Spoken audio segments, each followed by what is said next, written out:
Maravilha, estamos ao vivo.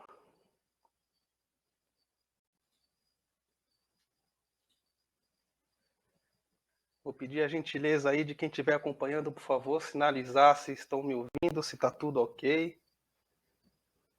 Deixa eu conferir.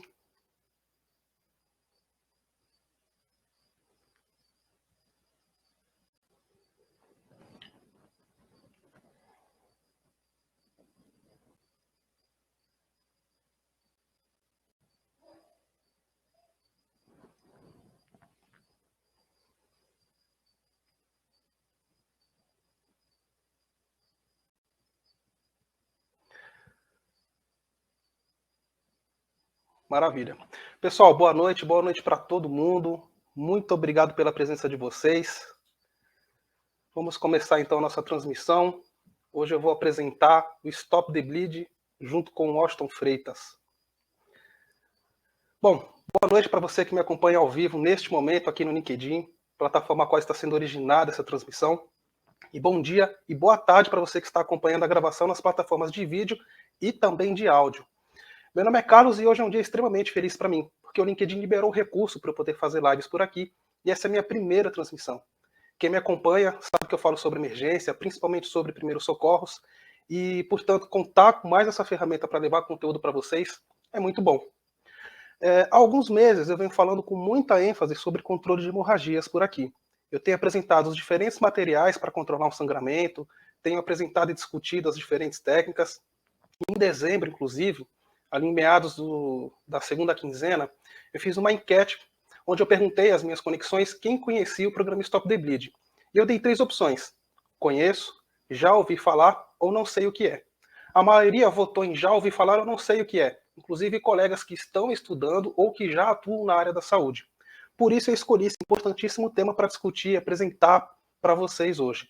Mas antes de falar do Stop the Bleed, é importante lembrar que por que eu venho falando sobre controle de hemorragias? A gente já sabe que o trauma é um grave problema de saúde pública em todo o mundo. Anualmente, só para vocês terem uma ideia, 5 milhões de pessoas morrem em decorrência do trauma, ou seja, uma pessoa a cada 6 segundos. E a maior causa de morte evitável nesse cenário é o sangramento não controlado. Além disso, nesses últimos 2 anos, muito tem se falado sobre o programa Stop the Bleed. Eu creio que isso se deve por conta da pandemia. Afinal, tornou-se comum lives, webinários, workshops, podcasts, enfim. E os produtores de conteúdo que se propõem a falar sobre emergência acabaram dando ênfase a esse programa que não é tão novo assim como a gente pensa. Eu me sinto confortável até, inclusive, para falar sobre o Stop the Bleed, não tem problema nenhum, mas a ideia aqui é trazer convidados para a gente discutir ideias, e não apenas jogar conteúdo em cima de vocês. Trazer profissionais para a gente, enfim, trocar essas experiências. Por isso, eu convidei o meu parceiro e meu grande amigo, Washington Freitas, que além de também ser instrutor credenciado pelo Colégio Americano de Cirurgiões, é militar da Força Aérea Brasileira e tem como uma das atribuições, atuando como bombeiro de aeródromo, lá em Natal, no Rio Grande do Norte, formar novos operadores de atendimento pré-hospitalar, da FAB, além de atuar no meio civil, claro, como multiplicador em primeiros socorros e atendimento pré-hospitalar. Acho que ele já está online aqui, maravilha. Muito obrigado, Washington, pela sua presença, obrigado por aceitar o convite, seja muito bem-vindo à transmissão. Ô, meu amigo, boa noite para todo mundo. O meu áudio está saindo legal aí para você? Maravilha, consigo te ouvir bem. Tá ótimo. Meu irmão, eu queria, em primeiro lugar, te agradecer, né, pelo convite. Eu sei das suas competências, eu sei que você teria plenas condições de tocar todo o assunto técnico aqui do Stop the Bleed, e mesmo assim você ainda me convidou. É um prazer enorme estar podendo fazer parte dessa sua primeira live, né, no LinkedIn, desse momento ímpar na sua vida. Então, me sinto muito lisonjeado.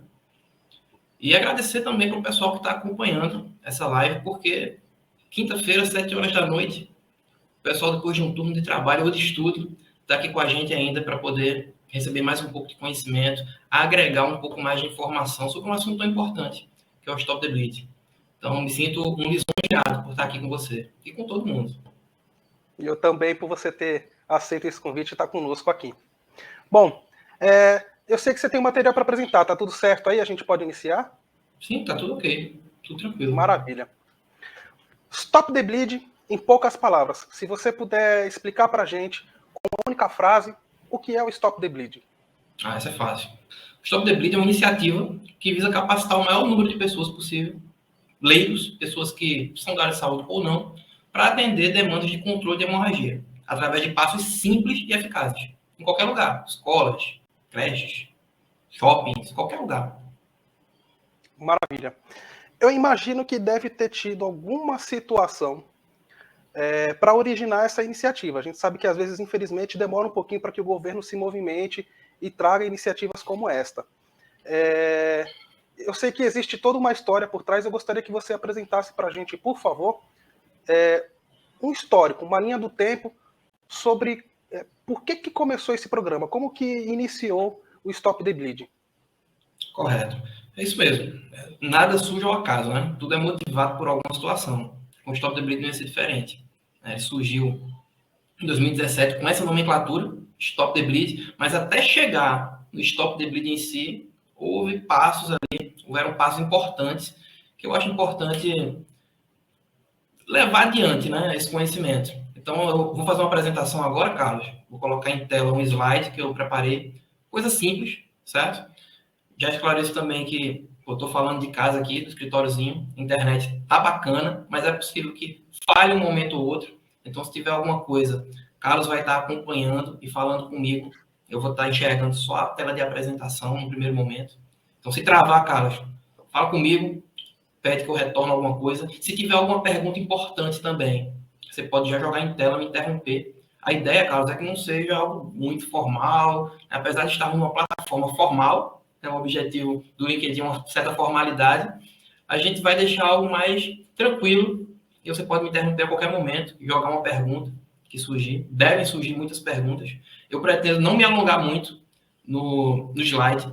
A ideia é passar realmente o histórico do Stop the Bleed e o objetivo dele, né, para as pessoas conheçam um pouco mais. As perguntas que você fez lá naquela enquete, né? Os resultados aqui foram, ou melhor, as perguntas foram: conheço o Stop the Bleed, já ouvi falar ou não sei o que é. A maioria ou não sabe o que é, nunca ouviu falar, ou já ouviu falar, mas não conhece em detalhes. Então, o objetivo aqui não é formá-los, capacitá-los em controle de hemorragia. Né? O objetivo é mostrar aquilo que vocês ainda não conhecem e esmiuçar um pouquinho para dar aquela pulga atrás na orelha, para que vocês sigam adiante.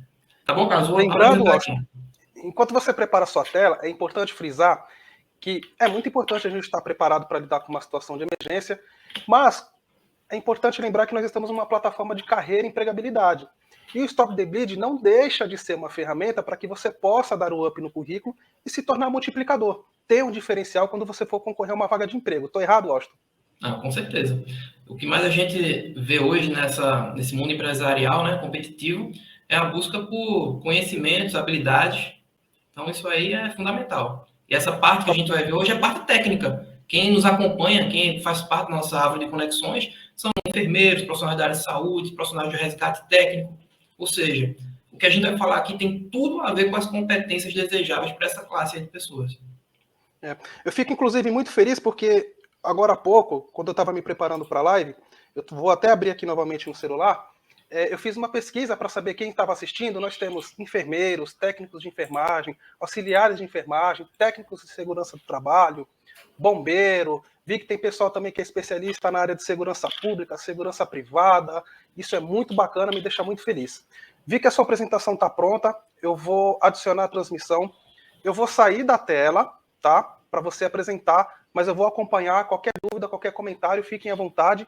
E para você que está acompanhando a transmissão na plataforma, pode fazer o comentário, vai aparecer para mim. Eu vou procurar responder a todos. Se não for possível responder ao vivo, eu respondo posteriormente por mensagem. Washington, fica à vontade, estou saindo da transmissão, mas estou acompanhando aqui. Show de bola, meu amigo. Eu também vou estar te acompanhando aqui no celular. Qualquer coisa, você me fala.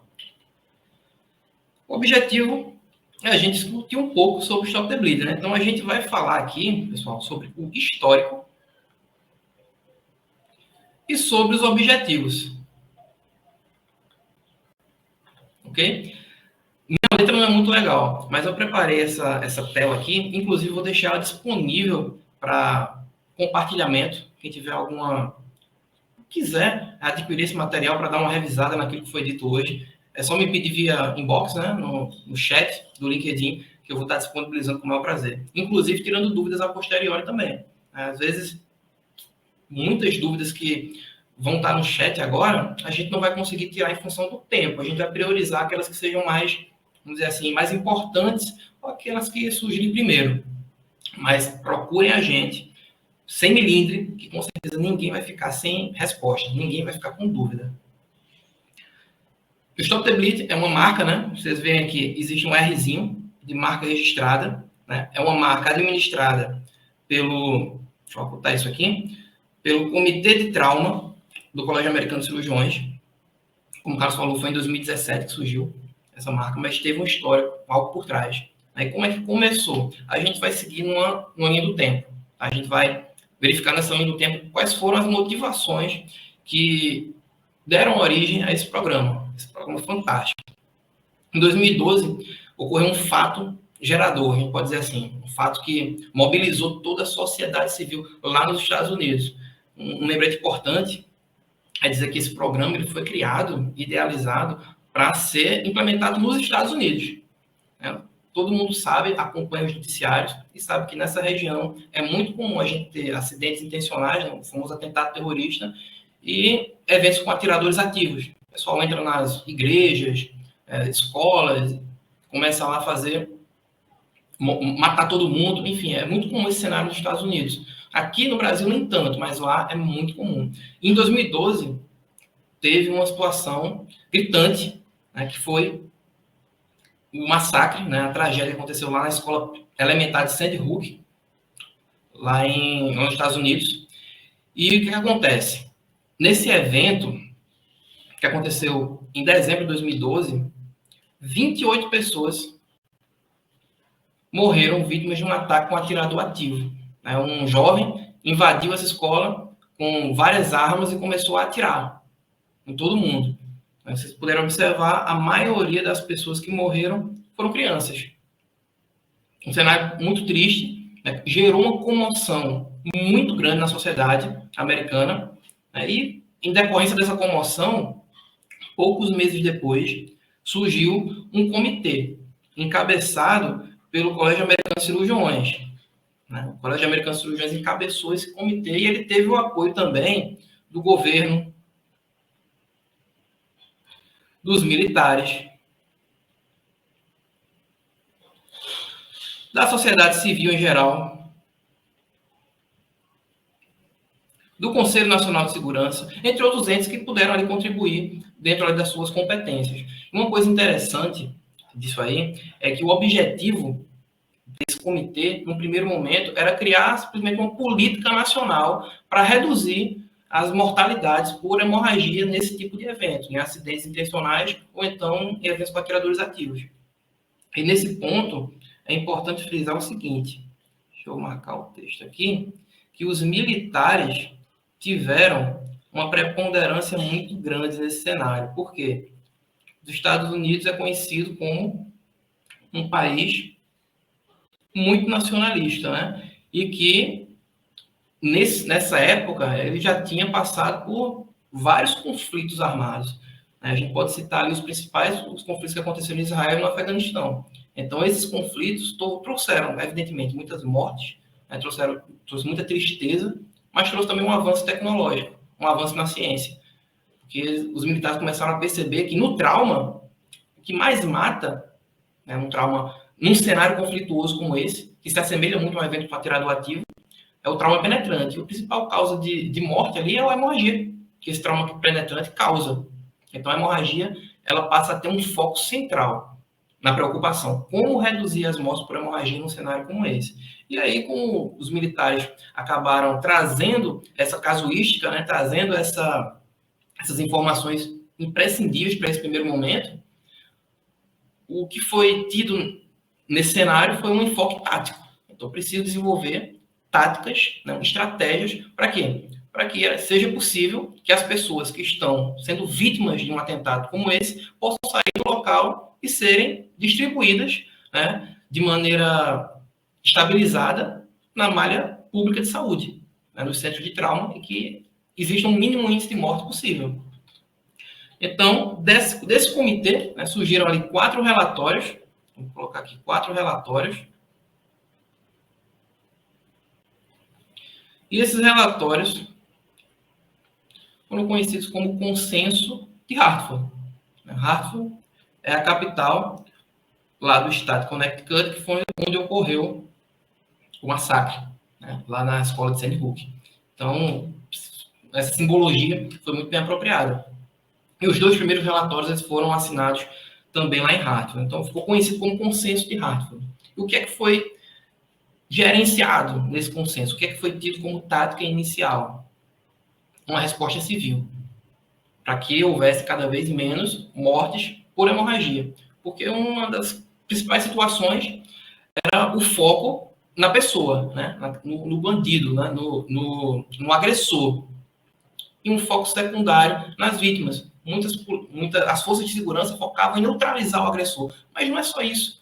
É preciso ter mais fundamentação. Às vezes a gente tem condições, equipamentos, pessoas suficientes para poder agir no momento, mas a gente acaba subutilizando esses recursos. Então, a ideia inicial, com esse acrônimo aqui, com esse procedimento operacional que foi desenvolvido, né, o TREAT, foi justamente isso, operacionalizar. Para quê? Para que o bandido ele fosse neutralizado, mas que, em paralelo, no mínimo tempo possível, essas pessoas que foram vítimas já pudessem ser assistidas. Então, a gente tem aqui um cenário quente, né, uma zona de perigo, que é justamente onde existe a ameaça ativa, e a grande situação, né, o grande objetivo é tirar essa pessoa da situação de risco, colocar ela numa zona segura, para que ela possa ser transportada para a malha hospitalar e obter o tratamento definitivo. E, evidentemente, suprimindo a ameaça, controlando a hemorragia, que é a principal causa de morte num cenário como esse, realizando uma rápida extração para que essa pessoa já receba um atendimento inicial nesse local, né, pelos paramédicos. Lá nos Estados Unidos a gente tem a figura do paramédico, que é um primeiro respondedor em saúde mais especializado e possa seguir para receber o tratamento definitivo. Então, se a gente for colocar aqui, né, nessa origem, eu peço para você que está acompanhando fazer um sinal positivo de cabeça agora, que entendeu o que eu falei, né, dessa casuística inicial. A gente vai ter, até chegar em 2017, aqui, que foi quando surgiu o Stop the Bleed, esses relatórios, né, que foram se amoldando em relação ao programa. Né? Então, a gente teve aqui, em 2013, 2 relatórios. Tá? Um em abril, então, eu até anotei aqui as datas certinhas, para não perder de vista. Né? Então, a gente teve um em julho, então aqui teve o H1, que aconteceu em julho, e a gente teve o H2, que aconteceu em setembro. Ambos relatórios evidenciavam um foco nos operadores de segurança pública. O objetivo aqui era treinar todos os policiais em controle de hemorragia da maneira mais eficaz possível, para que, no momento que fosse adentrado ao local, essas forças iniciais, essas forças policiais adentrassem ao local e neutralizassem a ameaça, elas já pudessem, em paralelo, ir controlando a hemorragia até que essa vítima pudesse ser extraída e pudesse ter um tratamento definitivo, um escoamento ali dentro daquele procedimento operacional padrão. Então, o foco foi sempre nesses operadores de segurança pública. Do mesmo modo que já não era mais admitido, né, não era tão interessante, inclusive isso está bem explícito no relatório, que bombeiros, paramédicos assumissem uma postura totalmente passiva.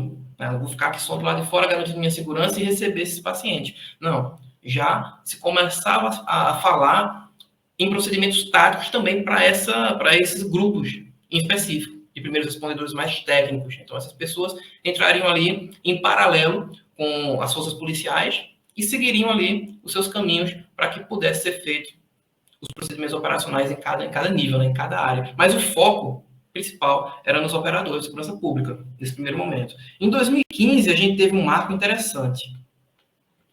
Em 2015, a gente teve o terceiro relatório, né, ele aconteceu em julho de 2015, sendo que antes, alguns meses antes, em abril, já tinha tido uma conferência na Casa Branca para poder apresentar um projeto do que mais tarde viria a ser o Stop the Bleed, ou seja, um projeto de treinamento padrão, com foco no civil, né? Evidentemente, naqueles procedimentos básicos que garantiriam um bom controle de hemorragia naquela situação conflituosa. Então, a gente sabe que o que o Stop the Bleed prega como controle de hemorragia, essencialmente, para esse público, é a pressão direta, é o preenchimento de ferida e o uso do torniquete se a hemorragia for de membros superiores ou inferiores.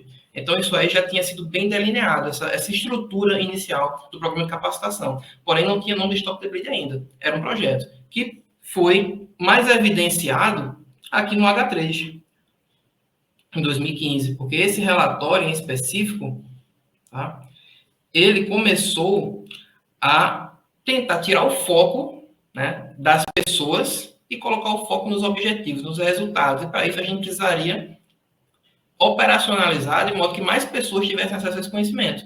Por quê? Às vezes, quem está participando do evento, quem é vítima, se feriu, mas não se feriu tanto, pode ajudar também. Ou uma pessoa que não se feriu, que está abrigada e já acessou a ameaça, ela está no local, ela pode participar também do threat. Ela pode realizar um bom controle de hemorragia, ajudar na evacuação. Ou seja, quanto mais pessoas tiverem acesso a essa informação, melhor seria para alcançar os resultados. Essa foi a ideia desse relatório aqui 3, do H3. Então, o foco aqui foi nos primeiros respondedores.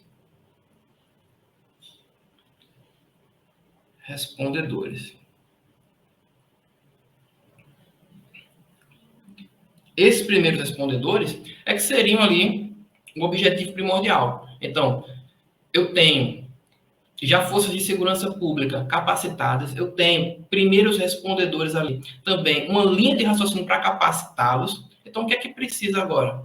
Precisa alavancar essa campanha. Eu preciso da celeridade, fazer com que essa campanha chegue a cada vez mais pessoas. E esse foi um objetivo que foi operacionalizado em 2016, no quarto e último relatório do Consenso de Hartford. Aqui, o foco foi mais capacitação e mais kits de controle de hemorragia, disponibilizando esses kits, evidentemente, junto com outros equipamentos de segurança obrigatórios. Por exemplo, o desfibrilador externo automático. Quando a gente fala em suporte básico de vida, né? Nos Estados Unidos, a gente tem um desfibrilador externo automático em locais que tem grande circulação de pessoas. Supermercados, shoppings, estações de trem. Então, o objetivo desse relatório de 2016 é dar um enfoque realmente em garantir que esses kits fossem disponibilizados do ladinho ali do DEA. Washington, eu vou te interromper rapidamente. A sua imagem está travada, porém eu quero te tranquilizar que a gente está conseguindo ouvir o seu áudio bem e está conseguindo também acompanhar o que você está escrevendo, tá? Mas para te tranquilizar, pode continuar a transmissão. Não, perfeito. Tranquilo. É o que eu te falei, Carlos. Internet às vezes dá uma travadinha, mas a gente vai ajustando. Não, tranquilo. Só para te tranquilizar que a gente está conseguindo acompanhar a sua explicação, sem problemas. Não, perfeito, então. Então, deixa eu retornar aqui. Retomando o raciocínio, né? A gente passou aqui de 2013 a 2015 e a gente foi do foco nas pessoas ao foco nos resultados. E em 2017, né, surgiu esse nome, né, essa capacitação padrão, que a gente conhece como Stop the Bleed. Não está aqui. Stop the Bleed.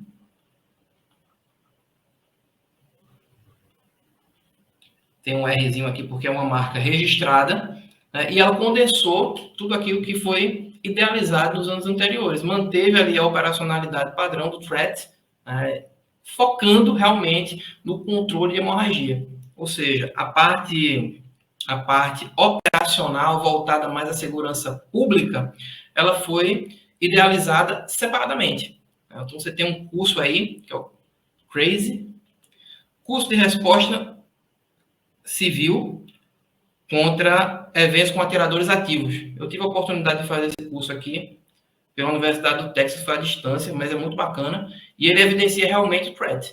É a operacionalização tática para as forças de segurança pública. E para o leigo, né, para as pessoas comuns que não têm acesso a esse tipo de conhecimento e essas condutas mais táticas, mais operacionais, a gente tem o foco no Stop the Bleed como uma ação de capacitação realmente focada em 3 pontos, né? Em pressão direta, em preenchimento de ferida e em aplicação do torniquete. Esses 3 pontos aqui, que se a gente parar para pensar, a gente sabe que é um recorte, né? Um pequeno recorte no universo que é o controle de hemorragia. O controle de hemorragia é muito mais amplo do que isso. Mas o que é que está pautado para ser dito ali para o leigo? O que é que está ali ao alcance do leigo no primeiro momento e que vai ser muito eficaz? Seria essas 3 situações, porque o objetivo é justamente esse. E aqui a gente já conheceu a história um pouquinho, né? Conseguiu contextualizar o porquê foi criado e passamos ali pelos relatórios, entendemos ali como isso foi operacionalizado até chegar agora, em 2017, surgiu o Stop the Bleed, e quais foram os objetivos pensados inicialmente. Reconhecer a hemorragia, porque ela é a principal causa de morte. É aquilo que vai colocar em risco a vida. E a hemorragia, a gente sabe que tem 2 tipos, né? Hemorragia externa. Deixa eu apagar esse N aqui. A hemorragia externa, que é controlada parando esse sangramento, com pressão, com preenchimento ferido com uso de torniquetes. A gente vai esmiuçar um pouquinho sobre como o Stop the Bleed ele encara essas 3 técnicas aqui. Aí, o objetivo, como eu falei, não é capacitá-los, mas é mostrar como foi pensado esse programa. E se tratar de uma hemorragia interna, será que não preciso reconhecer uma hemorragia interna também? Eu só não consigo enxergar o sangue. Mas eu tenho parâmetros ali, sinais de hipoperfusão, que podem indicar que uma vítima está com hemorragia interna. Então, se a vítima está com hemorragia interna, eu tenho que priorizar o quê? O transporte imediato.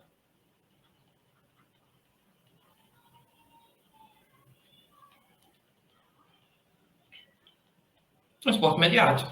Isso aqui seria o escopo básico do programa, o objetivo e como ele foi pensado, em termos de matriz curricular para o leigo. Minha imagem voltou aí, Carlos? Pelo menos para mim, por enquanto, essa imagem está travada, mas dá para a gente acompanhar a transmissão numa boa. O que você está escrevendo, a gente consegue acompanhar. Não, tranquilo. Então, vamos lá. Vamos dar sequência. Em relação à pressão, né, a gente viu ó, pressão direta, preenchimento de ferida e o uso do torniquete, que durante muito tempo foi um mito. Né? A gente teve ali uma mistificação muito grande girando em torno do torniquete, só que nessa época que aconteceram essas situações, que motivaram a criação do Stop the Bleed, já existia né, um consenso na comunidade científica, era um entendimento pacífico de que o torniquete ele estaria ali para um bem, né, e não para o mal, como durante muito tempo foi dito. Em relação à pressão, né, o que é preconizado? Aplicar pressão direta sobre a ferida, concentrando-se na localização do sangramento, usando gás suficiente para cobrir o ferimento e fazer pressão no local até parar de sangrar. E aqui ele diz que é para a gente segurar, né, pressionando até que chegue a ajuda e ficar ali resistivo à tentação de remover o pano para ver se parou de sangrar, porque às vezes a gente acaba interrompendo uma cascata de coagulação ali naquele momento. Tem um exemplo aqui que eu vou colocar de um vídeo.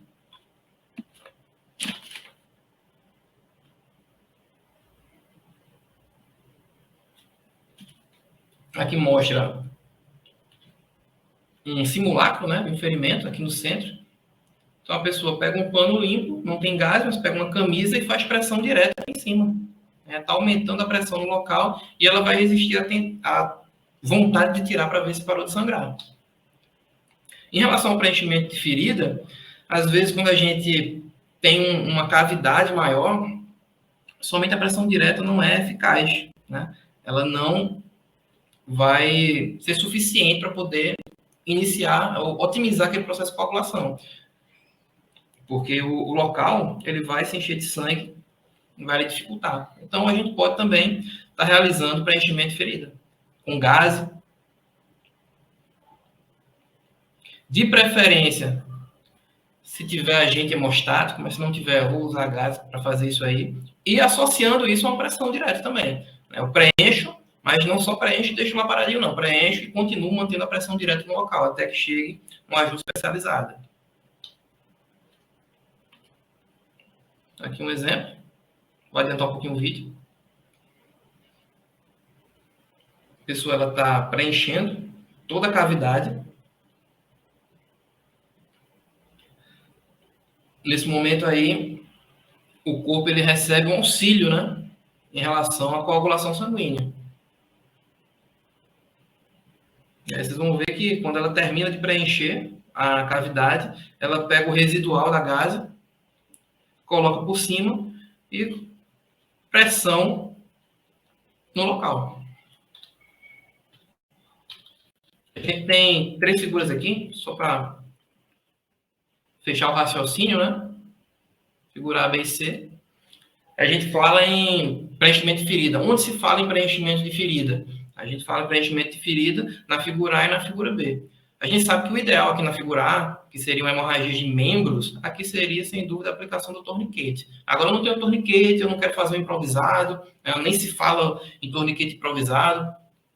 Eu quero utilizar uma técnica de preenchimento de ferida. Posso? Pode, com certeza. Preenchimento de ferida e empacotamento, realmente. Né? Enrolar o membro afetado. Aqui na figura B, é o ideal o preenchimento de ferida. Você vê que tem aqui regiões que são de juntas, né? Então, pescoço, virilha e axilas. Então, aqui sim, o ideal é eu fazer ali o meu preenchimento de ferida, aliando isso à pressão direta, como vocês viram no vídeo. E na figura C aqui, que é essa região do corpo, né? Aqui a gente tem 2 situações importantes. A gente tem o tórax e o abdômen. Então, não se indica, né? Não é indicado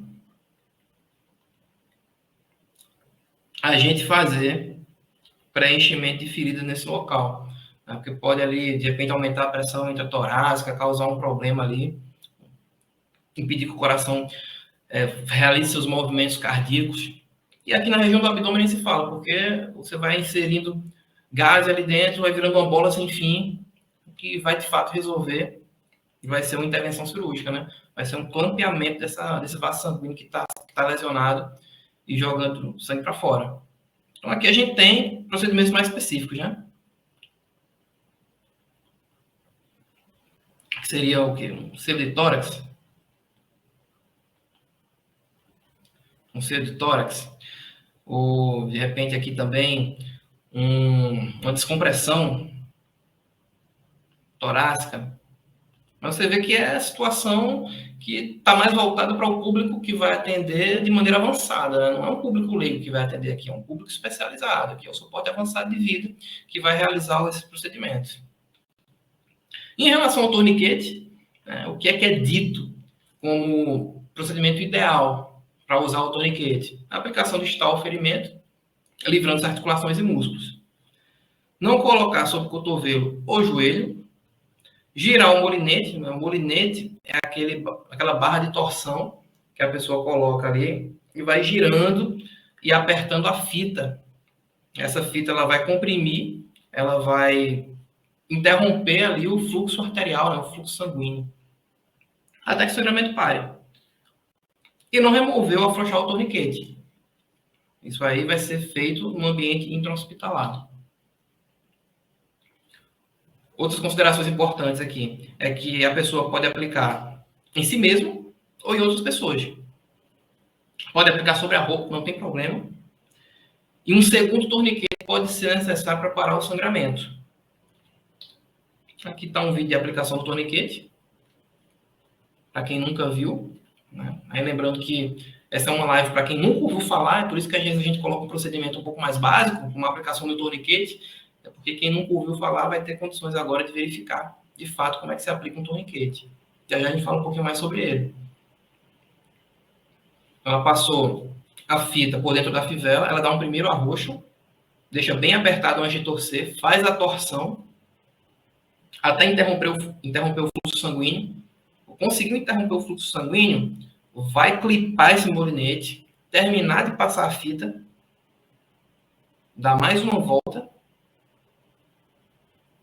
e ela vai fechar a fitinha do timer e escrever o horário da aplicação.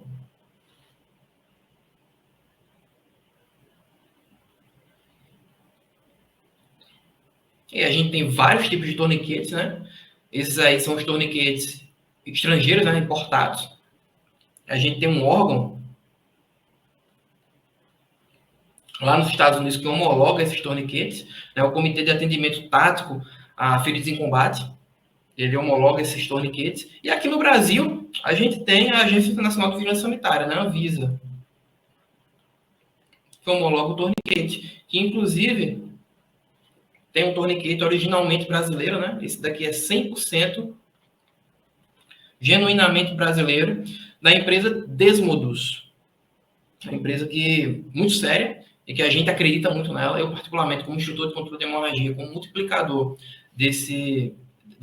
nessa área, eu acredito muito no trabalho da Desmodus. Eles estão mostrando realmente para que vieram. Inclusive, a gente tem vários relatos de situações reais onde foi aplicado o torniquete da Desmodus que teve uma boa eficácia, teve uma excelente eficácia, na verdade, 100% de eficácia. A gente fica muito feliz com isso, que é um produto genuinamente brasileiro. Inclusive, Carlos, eu tenho umas fotos aqui, não sei se você acha interessante a gente mostrar, passar aqui. Eu tenho elas até embaçadas, né, para não dar aquele choque muito grande. E aplicações reais do torniquete. O que é que Eu você acho acha? interessante, as imagens você falou que estão embaçadas, né? Estão Estão embaçadas. Não tão desfocadas. embaçadas, mas estão desfocadas, sim. Tá. Eu acho interessante a gente mostrar, porque é como você frisou, algumas das pessoas que estão acompanhando essa transmissão nunca tiveram a oportunidade de utilizar um torniquete.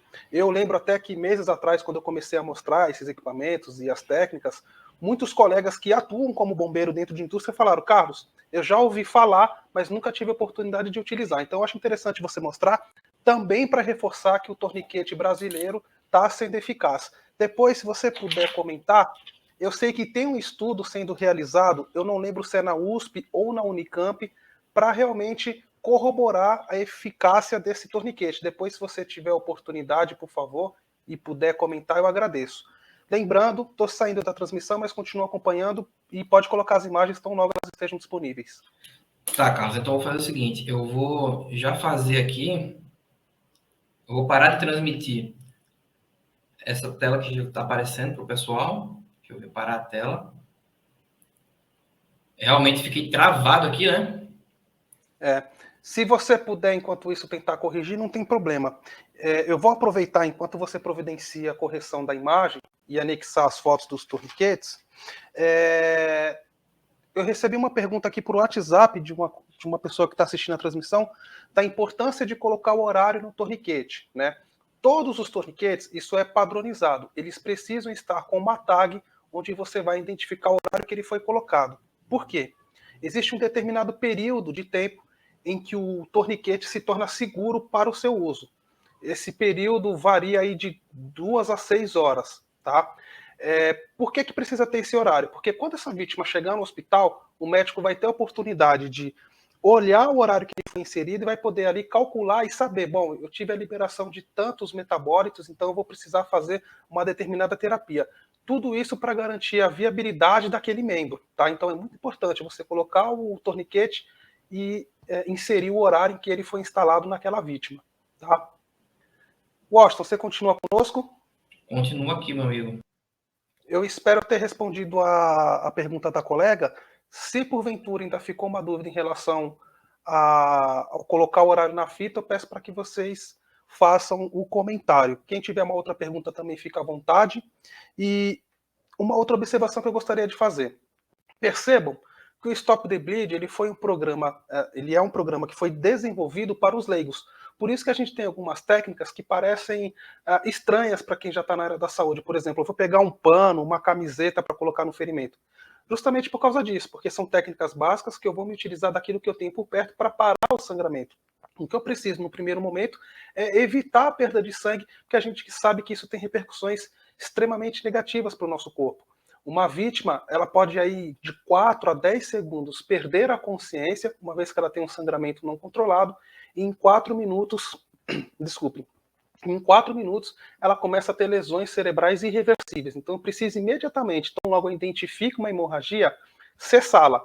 Independente do tipo de ferimento, no primeiro momento eu vou fazer essa pressão direta com o que eu tiver disponível no momento, e aí tão logo eu tenho um kit de controle de hemorragias, eu vou fazer aquela avaliação naquele membro e aí proceder com a melhor técnica, seja uma pressão direta, seja um curativo compressivo, e aí eu vou utilizar uma gase de preferência hemostática, um preenchimento de ferida ou o uso do torniquete. Se eu avaliei, sei que eu tenho uma amputação, imediatamente eu vou colocar o torniquete porque é a melhor decisão, é a melhor escolha. Uma outra questão que eu gostaria de comentar com vocês. Por que numa cavidade Perdoem. Por que numa cavidade eu preciso fazer o preenchimento dessa ferida com uma gase hemostática, com um pano nípico, com o que eu tiver? Porque não vai adiantar de nada eu fazer a oclusão daquele ferimento, mas dentro daquela cavidade, onde está o vaso lesionado, eu continuar tendo extravasamento de sangue. Então eu preciso contribuir para a promoção daquela pressão mecânica para colabar aquele vaso e aí eu conseguir cessar o sangramento. Posteriormente, a gente pode, inclusive, discutir os diferentes tipos de gases. Nós temos dois grandes grupos de gases hemostáticas. Nós temos as procoagulantes, como o nome sugere, são aquelas que vão ajudar na cascata de coagulação, e nós temos as gases mucoadesivas, que são aquelas que vêm impregnadas com uma substância que, uma vez em contato com o sangue, vão criar um gel robusto, promovendo um aumento de pressão no interior daquela cavidade, contribuindo para o controle da hemorragia. Agora, sabendo que tem pessoas que de repente podem ter um pouco de medo, pode ter receio de colocar a mão dentro do ferimento, eu vou providenciar a imagem para vocês. Existe um aplicador que vem com um agente hemostático e você vai fazer o preenchimento dessa cavidade, você vai tirar a tampa, vai exercer pressão no êmbolo e vai ser inserido esse agente hemostático dentro da cavidade. Eu vou colocar para vocês na sequência. E uma coisa muito importante também, que eu espero que vocês tenham observado, é que, apesar das técnicas serem simples, 3 técnicas, pressão direta, preenchimento de feridas e uso do torniquete de extremidades, é necessário você frequentar um treinamento porque existem pontos de tomada de decisão. Então você precisa fazer uma avaliação para definir qual que vai ser a melhor técnica. Por isso que é importante a gente conhecer, estudar, enfim, frequentar algum treinamento de primeiros socorros, de controle de hemorragias, para que a gente consiga estar preparado para lidar com essa situação. Como eu citei, uma hemorragia não controlada mata em pouquíssimos minutos. Washington, você está na transmissão? Consegue me ouvir? Eu estou na transmissão, só não estou conseguindo colocar a câmera. O dispositivo aqui ele deu corrompido. Tá? Mas eu vou tentando entrar aqui no celular, aí depois eu fico. Mas eu queria que você mostrasse logo os torniquetes sendo utilizados, porque a gente já fechava o entendimento do slide e passaria para responder as perguntas. Tá. O que você acha? Pode ser. Eu vou fazer o seguinte, pode dar sequência com a sua transmissão, porque daí na sequência, peraí, você já está com ele na tela, né? Você já acabou de anexar aqui. Isso. Ah, maravilha, então. Pode apresentar, por favor. Pronto. Esses daqui são os torniquetes adêsimos, né? Você vê aqui, ele foi colocado aqui mais próximo à raiz do membro, como deve ser. Tem mais algumas fotos. Aqui o laranja, que foi utilizado também.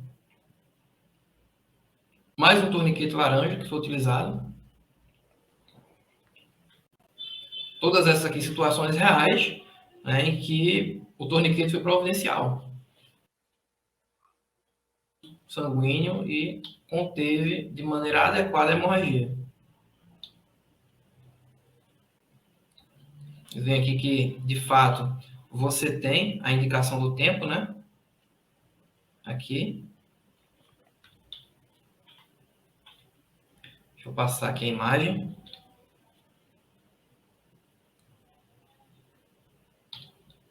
Mais uma no braço agora. Todas essas imagens aqui foram feitas em situações reais. Operador de segurança pública utilizando. Aqui o bombeiro. Esse aqui, Carlos, foi utilizado inclusive um torniquete secundário, você está vendo? Estou acompanhando.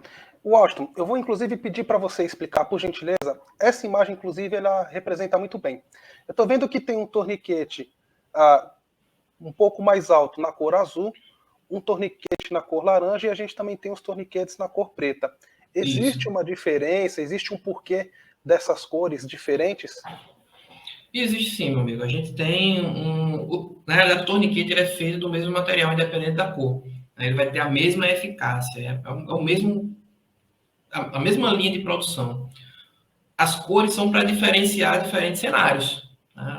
Por exemplo, se eu estou num ambiente tático, que eu preciso me misturar com a paisagem, ou colocar na minha roupa ali de maneira a não demonstrar muito, não quero ser visto, então tem um torniquete preto, é um torniquete tático, para ser utilizado em operações. O torniquete laranja, ele é disponibilizado justamente para a sociedade civil. Então, para ter em ambulância, nas residências, para você ter o seu torniquete pessoal, porque ele é de fácil visualização. A ideia da cor laranja é justamente essa, né? Chamar a atenção que tem um torniquete instalado. E o torniquete azul, ele é, em primeiro momento, direcionado para treinamento. É um torniquete só para treinamento. Aí, nesse caso, Carlos, acredito que foi utilizado porque não tinha outro. Foi aplicar um primeiro torniquete, o laranja, não contiveram hemorragia com a aplicação dele e foi necessário mais um torniquete. Aqui é importante ressaltar que o fato do torniquete azul ser destinado para treinamento não significa que ele não possa ser utilizado numa situação real. Significa que ele é utilizado em treinamento e que, porventura, numa situação onde ele for empregado, talvez, se ele já tiver sido utilizado anteriormente, ele pode não ser eficaz. Agora, é claro, se você tem um torniquete desse na sua mochila, ele nunca foi utilizado no treinamento, ele está pronto para ser usado, então não tem problema nenhum. É justamente essa questão da diferenciação das cores para que a gente possa entender cada cenário. Inclusive, Washington, você como militar sabe até melhor do que eu e pode explicar, existe uma padronização. Tudo que é para treinamento é na cor azul, certo? Certo, é isso mesmo. Tudo que é para treinamento a gente coloca na cor azul. Legal. Pode dar sequência com a sua apresentação, por favor. Aqui são mais algumas fotos, né, que mostra a aplicação do torniquete, aqui em braço agora, né? Perna. E todos Tipo de esses lesão. torniquetes são dessa empresa brasileira, certo? Exatamente. Todos eles são da Desmos. Né? Um torniquete Legal. extremamente eficaz. Aqui eu já vou Lembrando, interromper a... desculpa te interromper, lembrando que não há nenhum conflito de interesse, não estamos sendo patrocinados pela empresa. Eu acho que é bacana a gente trazer para a população esse conhecimento, porque a gente sabe que são dispositivos caros e que hoje a gente tem a possibilidade de adquirir de uma forma um pouco mais barata, justamente porque tem uma empresa fabricando no país, tá? Mas não há nenhum conflito de interesse nesse sentido. Washington, por favor. Justamente, meu amigo, eu vou além dessa sua explanação. Eu digo que a gente tem que realmente valorizar aquilo que a gente produz em casa. A gente tem que valorizar esse pessoal que está entrando para empreender nessa área, que é uma área muito pouco valorizada ainda no Brasil, mas que tem, na minha opinião, um campo de atividade vasto. Então, eu sou uma das pessoas que comungo muito essa ideia da Desmos. Inclusive, eles têm interesse em estar desenvolvendo outras áreas também de controle de hemorragia, outras linhas de produtos, que não só o torniquete. A gente deve ver coisa boa aí no decorrer de 2022. Eu vou compartilhar de novo aqui a tela, Carlos, Por favor, fica à vontade. para a gente finalizar aqui a apresentação. Você jogou na tela já? Maravilha, agora carregou. Ótimo. Eu estou entrando no estúdio aqui também com o meu celular.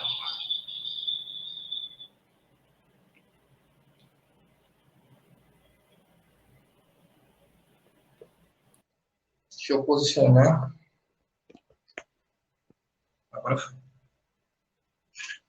Tá aparecendo?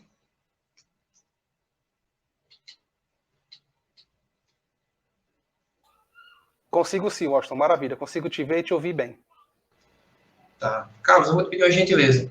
Eu volto no celular quando eu for fazer as considerações finais, certo? Me tira do ar no celular.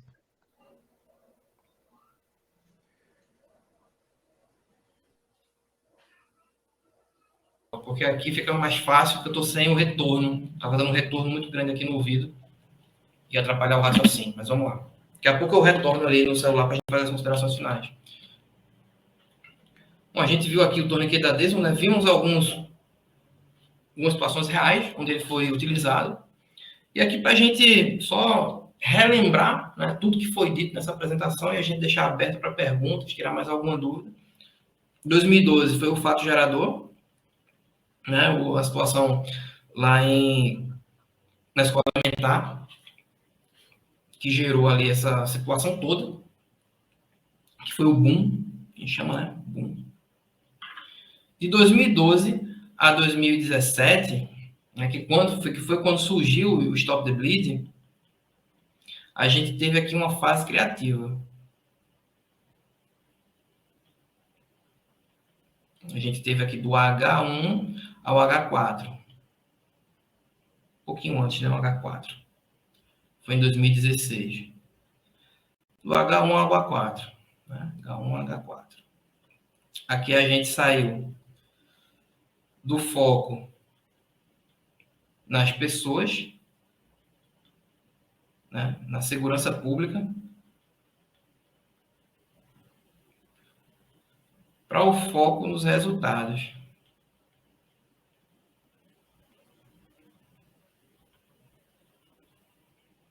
E a gente teve ali um outro período, de 2017 a 2020, como sendo um período de intensificação de campanha, ou seja, a campanha aqui, ela foi jogada para frente, já com o nome Stop the Bleed capacitante, só que, na minha opinião, ela foi muito incipiente. Por quê? Porque, no primeiro momento, ela foi difundida muito nos Estados Unidos, né? Depois ela foi levada, evidentemente, para outros países. Os Estados Unidos sempre é uma referência muito grande em termos de atendimento pré-hospitalar, primeiros socorros. Muita coisa que a gente tem no mundo inteiro é com referência em protocolos dos Estados Unidos, em ciência produzida por lá, mas ainda foi muito incipiente. Agora, como o Carlos falou, de 2020 em diante, por conta aí, evidentemente, da crise sanitária, né, a gente teve um aumento de lives, um aumento de acesso a redes sociais. E aí a gente teve o Stop the Bleed sendo conhecido em larga escala. Para maiores informações, pessoal, deixo esse site aqui, é o stopthebleed.org. Vocês vão poder ver toda a trajetória, né, do Stop the Bleed, e métricas, inclusive. Ele já tem lá as métricas de 2021. Vocês podem acessar também tudo isso em relatório, eles disponibilizam tudo. E aqui, para finalizar essa apresentação e a gente voltar para a tela, eu vou dizer para vocês que a única coisa mais trágica que uma morte é uma morte que poderia ter sido evitada. Essa é uma frase emblemática utilizada pelo programa Stop the Bleed, porque a gente sabe que a hemorragia é uma causa de morte evitável. Se a gente puder agir de maneira a efetuar uma pressão direta, fazer um preenchimento de ferimento, aplicar um torniquete sempre que disponível, e aí vem aquela mudança de consciência, né? Hoje eu tenho o meu torniquete. Eu gostaria muito que cada pessoa que está assistindo aqui também tivesse o seu torniquete. Eu gostaria muito que as instituições públicas disponibilizassem o torniquete em áreas de acesso. A gente sabe que não é realidade, mas se você puder fazer o que tiver no seu alcance para evitar uma morte por hemorragia, essa apresentação aqui, ela vai ter sido muito válida. Então procure, vá adiante, não pare por aqui. Conheceu o programa? Já sabe quais os objetivos dele? Excelente. Agora é colocar a mão na massa e ir adiante nele. E aqui eu finalizo, Carlos. Maravilha. Eu vou pedir a gentileza de você tentar conectar pelo celular para a gente acompanhar Agora. Você também, para a gente conseguir te ver. Enquanto isso, eu vou até editar aqui novamente. Eu estou deixando na tela um endereço onde eu reuni todas as postagens que eu fiz ao longo do ano passado, onde eu mostrei os diferentes equipamentos, os diferentes dispositivos que a gente tem para controlar uma hemorragia. Então lá tem torniquete de extremidades, a gente tem os torniquetes juncionais, que podem ser aplicados naquela área como pescoço, axila, virilha, tem as diferentes gases hemostáticas, tem o it-clamp, enfim, tem uma série de equipamentos. Eu vou tentar colocar agora na tela para vocês o Celox com aplicador, porque, como eu informei, existem algumas pessoas que podem, porventura, ter um pouco de receio na hora de fazer o preenchimento de feridas, então foi desenvolvido esse tipo de equipamento.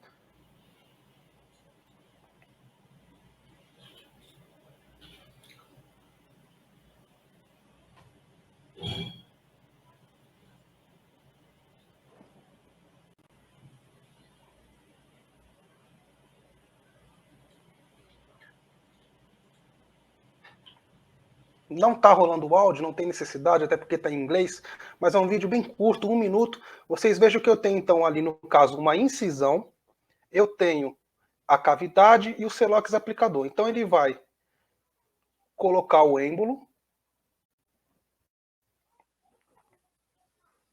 vai retirar a tampa, vai colocar o aplicador dentro dessa cavidade e fazer a aplicação do agente hemostático.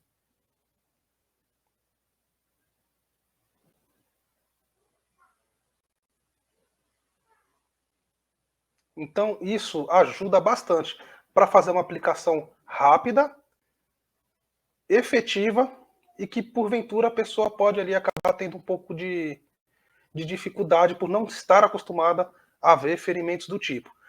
Só que é muito importante frisar aqui, tão logo eu fiz o preenchimento dessa cavidade, eu preciso fazer uma pressão direta para que esse curativo seja efetivo.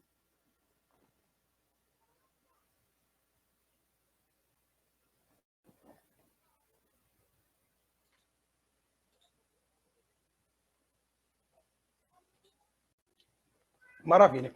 Lembrando, pessoal, que quando eu faço um curativo com agente hemostático, a pressão direta nesse ferimento varia ali de 3 a 5 minutos. Agora, se eu não tenho um curativo impregnado com agente hemostático, eu vou utilizar uma gaze comum, uma gaze em rolo sem agente hemostático ou um pano limpo, essa pressão ela tem que ser exercida por pelo menos 10 minutos.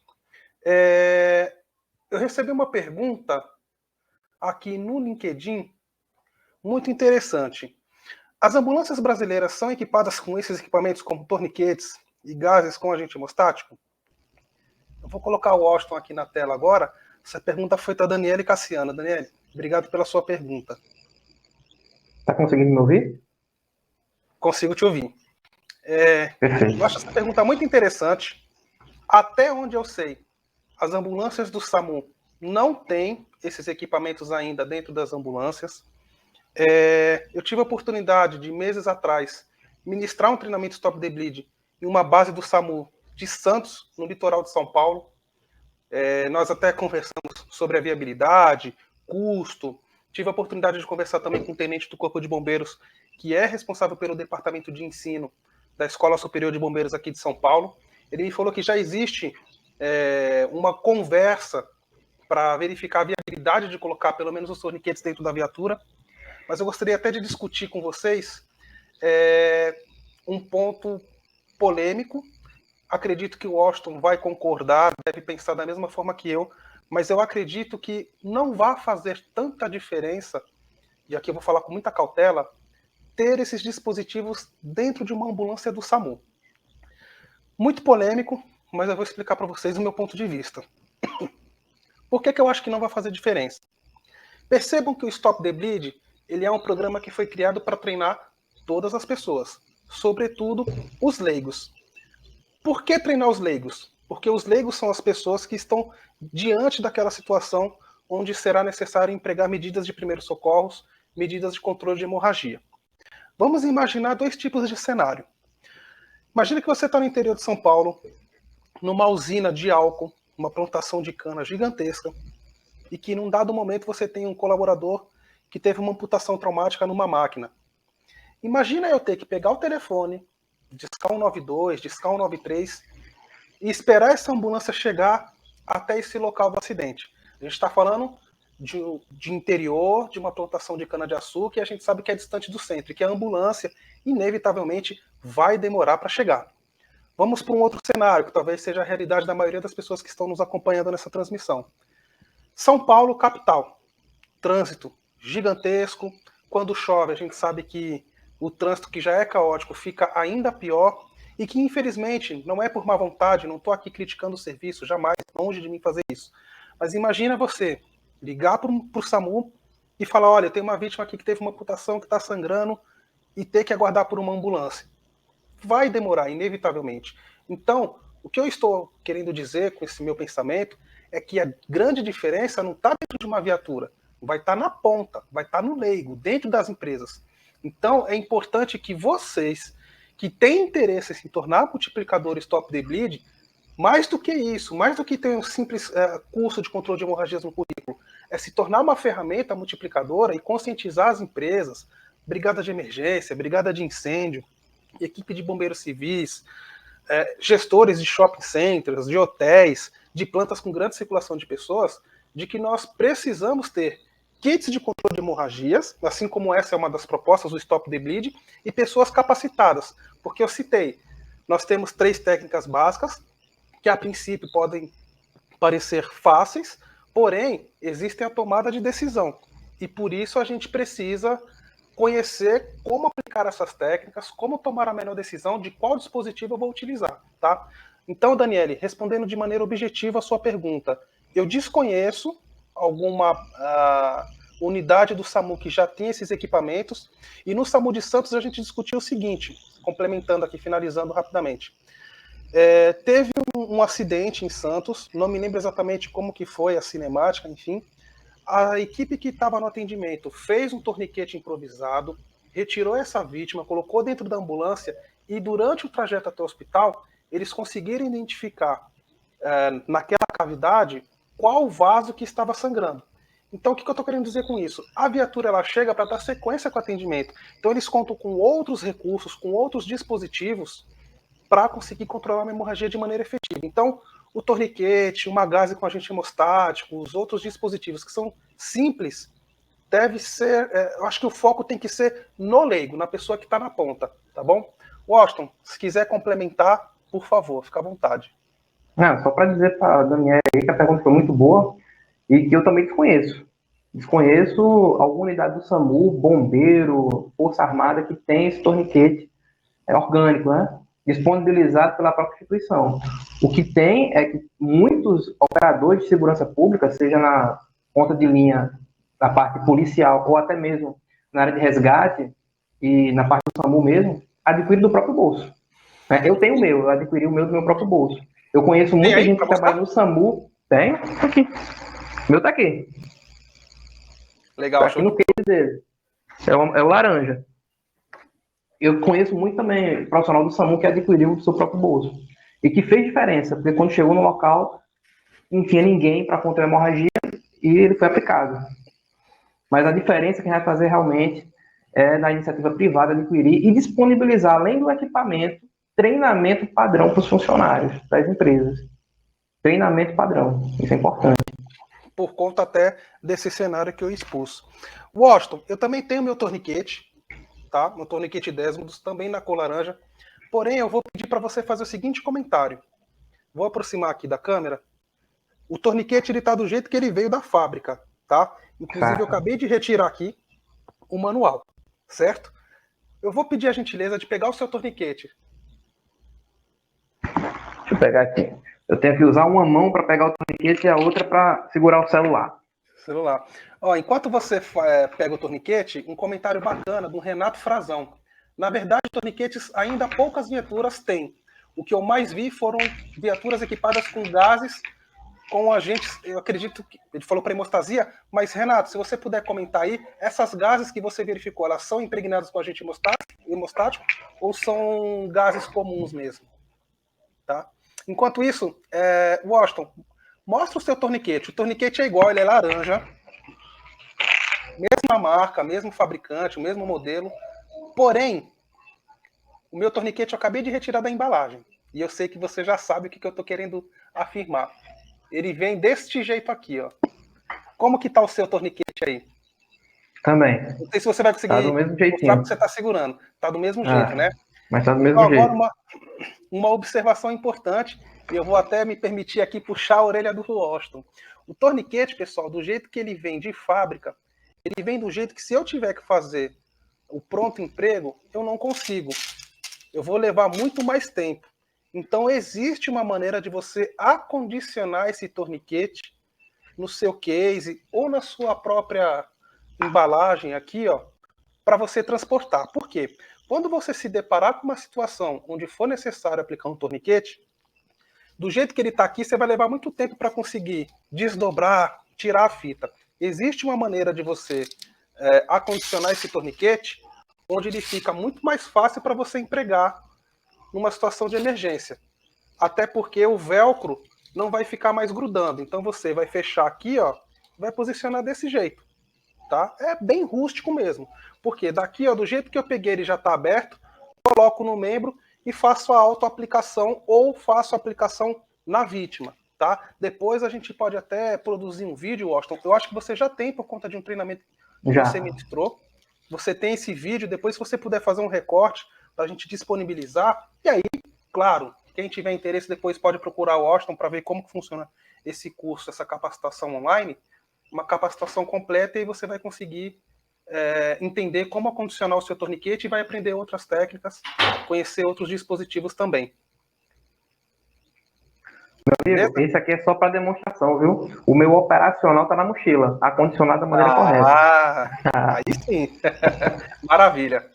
Ó, só lembrando então, pessoal, na tela tá aí o endereço para vocês verificarem os tipos de equipamentos, as técnicas, tá? Que eu comentei lá no meu LinkedIn. Washington, depois fica à vontade. Se você tiver alguma publicação, pode ir nesse endereço e complementar lá nos comentários para o pessoal conhecer também, tá? Então, eu vou me permitir aqui rapidamente fazer um resumo daquilo que você apresentou. Se eu estiver errado, você pode me corrigir sem problema nenhum. Então, nós tivemos em 2012 um evento com atirador em massa, 28 vítimas, certo? Certo, isso aí. Isso originou uma discussão, as autoridades falaram, do jeito que tá não dá, a gente precisa reduzir o número de mortos. A gente sabe que a violência é difícil de ser combatida, infelizmente aqui no Brasil a gente tem esse exemplo, então a gente precisa de alguma maneira, primeiro organizar a casa, deixar as forças de segurança, primeiro, integradas entre elas, porque não tinha essa comunicação entre uma unidade de polícia, uma unidade de resgate, não tinha essa comunicação, para posteriormente a gente operacionalizar a coisa. Então eles criaram um acrônimo, né, que até representar ameaça, dividiram as zonas de atendimento, que é onde vai ficar só as vítimas e a equipe de primeira resposta, depois a zona amarela, que é uma zona morna, que é onde você faz o restante do atendimento, né, para conter aquela hemorragia, e a zona verde, que é onde vai ser feita uma avaliação detalhada e transporte para o hospital. Então, no primeiro momento foi feito isso, certo? Num segundo encontro, eles entenderam que eles precisavam integrar as equipes e explicar o papel do leigo, que o leigo é importante dentro dessa cadeia de atendimento, correto? E aí, num terceiro momento, eles criaram um programa de capacitação.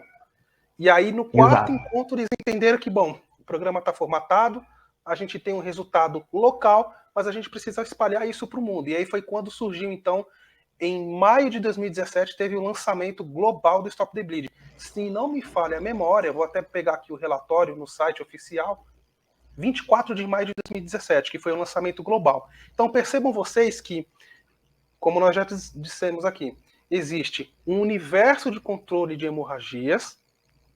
Dentro desse universo existe um recorte, que é o Stop the Bleed, que tem como objetivo capacitar o maior número possível de pessoas no controle de sangramento. E médicos, bombeiros, enfermeiros, técnicos de segurança do trabalho, brigadas de incêndio, enfim, qualquer pessoa pode ser treinada nessas 3 técnicas básicas. Mas, reforço novamente aqui para vocês. Deem uma olhada nesse endereço, porque não existe só gás hemostático e torniquete de extremidades. Existem outros equipamentos também, tá ok? Você falou uma coisa importante aí, irmão. De técnico de segurança do trabalho, enfermeiro, bombeiro, porque esse pessoal que tem uma especialização a mais, olha só, vou falar um posicionamento meu, tá? Tem mais do que a obrigação de saber fazer e operar o controle de hemorragia. Mas ele teria uma obrigação também de multiplicar, porque ele entende do processo. Concorda comigo ou não? Concordo. Não tem dúvida. Tem como essa pessoa se tornar também um instrutor homologado ao Colégio Americano de Cirurgiões do Stop the Bleed? Tem.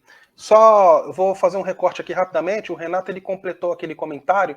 Ele disse que as ambulâncias estavam equipadas com gases comuns, tá? Sem agente hemostático.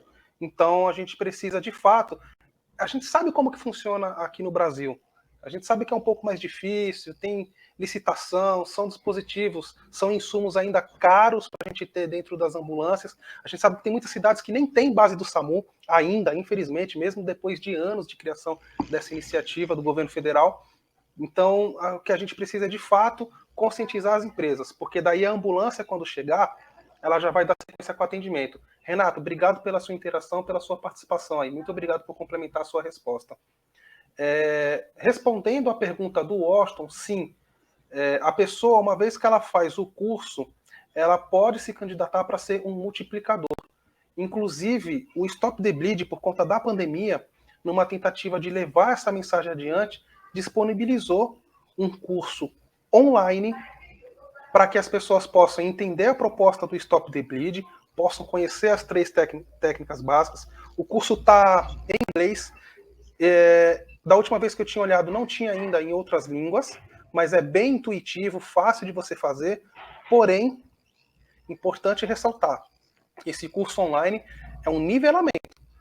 Ele não te isenta de você procurar um centro de treinamento ou um instrutor credenciado Stop the Bleed, como o caso do Washington, como o meu caso também, para você treinar as habilidades práticas, porque você precisa colocar a mão na massa, é entender como que é feito o preenchimento de feridas, é entender como que faz a aplicação do torniquete, autoaplicação, como que você vai aplicar numa outra pessoa. Deixa eu só... Desculpa. Você tentou falar alguma coisa, seu microfone estava mutado. Enfim, então você precisa fazer esse treinamento prático para que vocês consigam conhecer as diferentes técnicas, colocar a mão na massa, para daí sim você obter a certificação. Washington, eu vou pedir para você explicar a segunda parte. Obtive a certificação, como que eu faço para me tornar um multiplicador, um instrutor credenciado? Tá. Primeiro você tem que ter a vontade, né? A vontade de multiplicar. Não adianta você querer simplesmente dizer assim, sou instrutor do Stop the Bleed, e você não meter a mão na massa, não correr atrás, não formar turmas, né? Não tentar levar esse conhecimento adiante. Sentiu essa vontade no seu coração de multiplicar o controle de hemorragia por meio do Stop the Bleed, então você vai lá no site do programa, né, no site oficial, stopthebleed.org, vai ter lá uma caixinha, portal do instrutor. Você clica lá, na barra inferior, vai ter lá uma opção para que você realize a sua homologação junto ao Colégio Americano de Cirurgiões. Aí você vai preencher um relatório.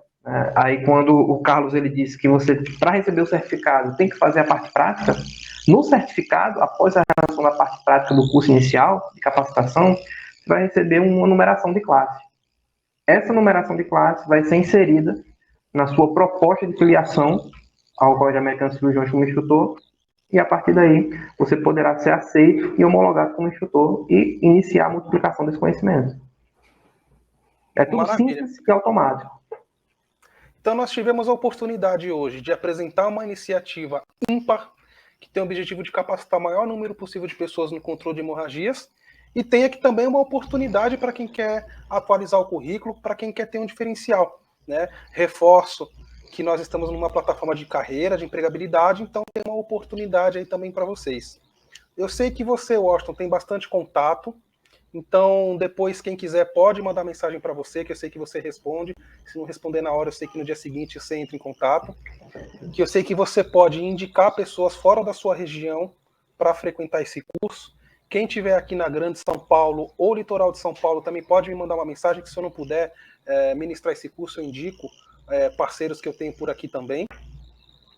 E acho que é isso. Washington, se você quiser complementar, fica à vontade, irmão. Irmão, vou fazer minhas considerações finais, né? A gente já caminha aí para quase 1h20 de live, um tempo muito razoável, mas eu acho que a missão foi cumprida. A nossa missão aqui agora foi levar o histórico do Stop the Bleed adiante, mostrar para quem não conhecia, ou para quem conhecia pouco, já tinha ouvido falar, o Stop the Bleed na íntegra, a iniciativa que visa capacitar pelo menos 200 milhões de pessoas ao redor do mundo. Eu acho esse número muito pequeno. Se a gente se esforçar, a gente consegue capacitar muito mais. Então, agradecer, Carlos, a você pelo convite. Foi fantástico poder estar com vocês aqui essa noite de quinta-feira, compartilhando um pouco desse conhecimento, que é muito pequeno. Foi só um recorte, realmente, do que é o programa, histórico e objetivos dele, mas que, com certeza, pode despertar na pessoa que está assistindo essa live o interesse em se capacitar, o interesse em multiplicar o conhecimento.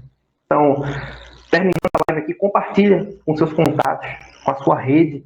Quem não pôde estar assistindo ao vivo, vai poder também assistir aqui a gravação, que vai estar disponibilizada no perfil de Carlos, que eu vou compartilhar no meu perfil também. E é isso, meu amigo. Agradeço demais a você e a todos que escutaram um pouco aí da minha apresentação e da nossa história. Vou deixar também disponibilizado, o Carlos até colocou aí em tela, um link, né, para o meu perfil no Linktree. É uma série de links onde eu tenho algum conteúdo que eu gosto de compartilhar.